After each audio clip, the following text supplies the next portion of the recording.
So I'm going to demonstrate how to do a basic pelvic tilt. This is a great exercise if you're a beginner. It's very safe. So when you think of core exercise, you may not necessarily think of the pelvic tilt. However, you have to keep in mind that the core is everything, and the pelvic floor muscles are very much involved in strengthening your core. It's a part of your core, and you definitely want to work on it. So you're going to lie back. Arms are going to be down by your side.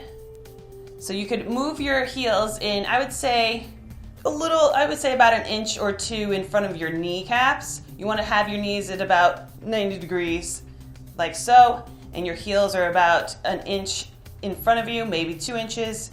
Now, the key here is if you want more glutes when you do this, move your heels in closer to you. If you want more hamstrings, you would walk your heels out. I'm gonna put it in the middle, so I get both. Best of both worlds. So what you're gonna do, before you do anything, you're gonna squeeze your glutes. A lot of people don't know how to do that simple task.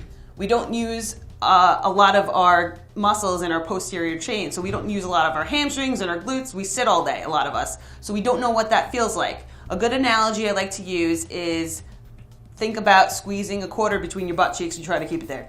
Kind of weird, but it works. So once we activate our glutes, you're gonna lift your hips up toward the sky. Keep your glutes engaged. As you come down, you're gonna lose that tightness, which is okay. I want you to tap the ground, go right back up. You're squeezing your glutes as hard as you can. I'm lifting my toes to ensure that my quads are not kicking in. You're gonna go about 15 to 20 reps.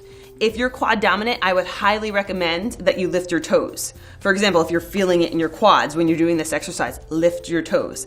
If you're feeling it mostly in the hamstrings, if your calves are kicking in, then bring your heels in closer to your butt.